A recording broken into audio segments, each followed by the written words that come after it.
Look at Hurricane Katrina. Hello, everybody, and welcome back to the conversation. I'm David Shuster. 17 years after Hurricane Katrina made landfall as a Category 5 storm in the Gulf Coast, killing more than 1,800 people and causing $125 billion in damages.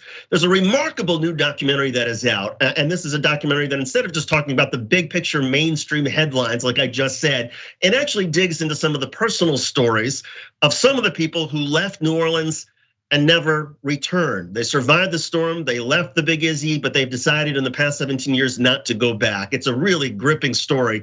And here to talk about it is the award-winning producer and director, Rennnik Soholt. The documentary is called Forced Change. It has already aired at a lot of film festivals, won countless awards. It is now out for public release. Rennnik, first of all, thanks for joining us. There's been some focus through the years on the people who made it back to New Orleans. Why focus on the 4 people, and as you did in this film, who decided not to go back?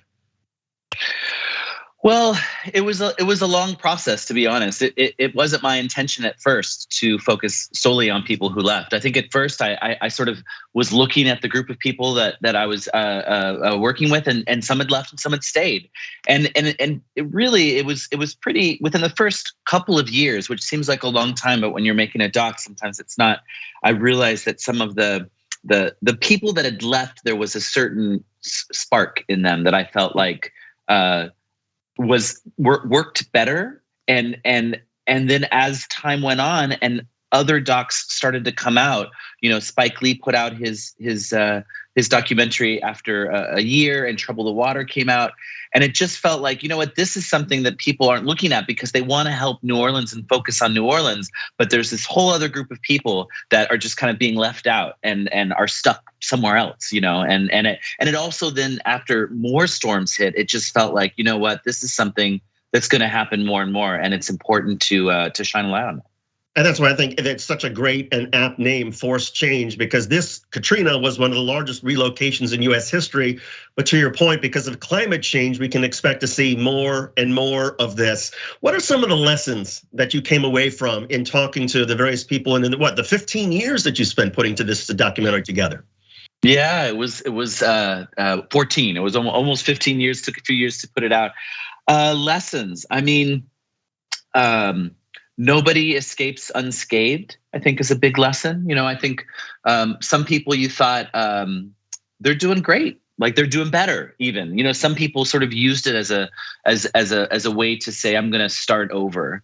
But I think when you don't have a choice about where you live and you have to sort of snap your fingers and make it happen, there's trauma involved with that. And I think understanding people's trauma and the effect that it had on them when the control for their life was taken out from underneath them, I think was a huge deal. And some characters didn't suffer until later. There was a suicide in the documentary. There was a woman who suffered from drug addiction, and there's just a lot of things that sort of came up as people looked back on their lives and sort of realized everything sort of moved off focus at that point, and their whole life has been about getting that back, and I think it's also about home. I think the lesson is that, the place that you live has got a special place in your heart, and New Orleans is a really special place, more special than maybe a lot of other places in the States. And that was something that was really evident by the people that I focused on. Well, and I was going to say, I was one of those sort of reporters who parachuted in right before the storm and went to Mississippi and spent a week in Mississippi and Biloxi, and then spent a couple of weeks in New Orleans. And I was devastated and struck by seeing a major American city literally drown, with most of its population leave. Half of the population ended up sort of going, many of them not coming back. You actually lived in New Orleans. New Orleans was your home for a period of years before Katrina, right? It was. I moved to New York in 2002, so a few years before Katrina. And so to be honest, everybody who I focused on were people that I knew. I basically ended up renting a car in New York and driving down to New Orleans. I was there the day it opened back up to the city, where it became an open city again. It was closed for a while, and that was in September. And I just started filming, and the reason I was able to gather stories was because I was just texting people saying, "Hey, where are you?" And I just started following people into their homes. And so I feel like, I wouldn't necessarily cast a documentary like that today. but I also think that the documentary has a certain amount of intimacy to it because I knew everybody, and it was a personal story. When I started this, I wanted to make a story that people from New Orleans were proud of. And I felt like they always make fun of movies that are set in New Orleans because they always seem inauthentic. And I wanted to make something that like wasn't just wasn't carpetbagger-ish, was more just like people there would be proud of what was being told. The people that you spoke with along the way, how much do they actually draw a connection with climate change and what happened to them? Or was it still just such a personal upheaval that in some ways for the people who lived through it, it's hard to perhaps, think in that bigger picture? Yeah, that was not on people's minds. I think survival was on people's minds. A lot of people had kids. They were like, how are our kids going to go to school? Schools are closed. What are we going to do? And I didn't really bring it. I ended up in New Orleans because I was getting my master's in social work at Tulane, which I was going to be a therapist, and I dropped out. And I ended up going to film school and taking a different route. But my focus is definitely psychological and people sort of like personal experiences. So I definitely didn't bring it in, and nobody who I interviewed was like, this is going to happen again. People were just like surviving. They were just surviving. Yeah. And the character of New Orleans itself, in terms of the city and what the city stands for now, a lot of people say, oh my goodness, this is the city that is the ultimate city standing for resilience. And yet when you lose 100,000 people in your population over the course of 15 years, 17 years, it feels like a certain texture to the city is missing. Is that fair? There has been a lot of changes in New Orleans. I mean, there's a lot of controversy over who's buying homes. Are people that are buying homes, do they live in New Orleans? People who maybe didn't care about New Orleans before Katrina became aware of New Orleans and started buying homes and doing Airbnb. And there's whole neighborhoods that people don't live there anymore. A certain amount of the population, when it leaves, it sort of leaves that heartbeat. And I think New Orleans is always going to be New Orleans, but I do think it's gotten more expensive. It's gotten more visible. And because of that, I think some people are seeing it from the outside versus it being such an authentic city that it was maybe before Katrina. I won't talk bad about it. I think it's still a great place, but it's definitely like, before I moved to New York, I almost bought a home in New Orleans, and I couldn't afford a home there now. So. Without giving away too much of this sort of documentary, again, it follows, I guess, the 4 people who chose not to come back to New Orleans. Was there anything that surprised you as they told their stories about the past 17 years, first surviving the storm, then essentially establishing their new life someplace else? Surprised.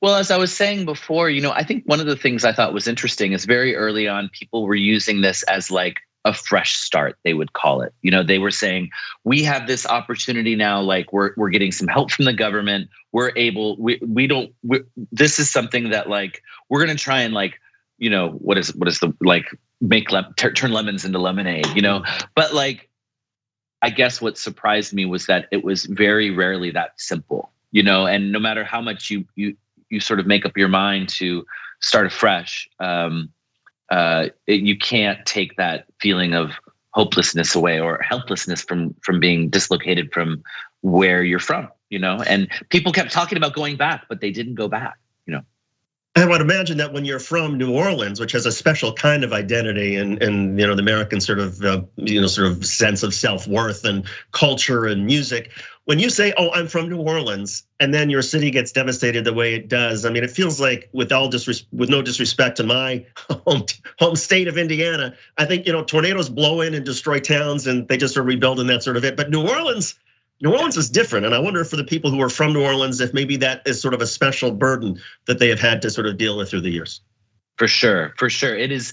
I knew early on that this wasn't a story about any old town. It was a story about a special place that had a special culture, a special cuisine, a special identity. And because you leave that, it makes it even harder than Indiana or wherever, whatever city that you could leave more easily.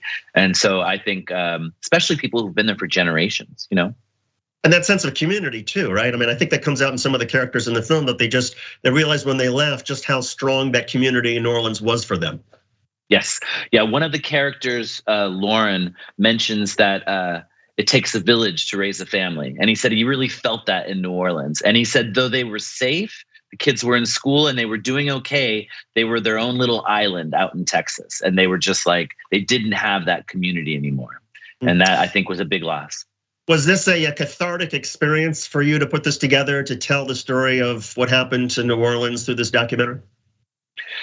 Yes, for sure. It was a cathartic experience. It was a very personal experience. You know, there was no part of it in me that ever thought that this day would actually come out, that maybe it would come out. It was like I was just driven to do it. I was driven to do it, and I felt like it was something that I had to do because I knew people who had a story that needed to be told. And so it was very cathartic in that way.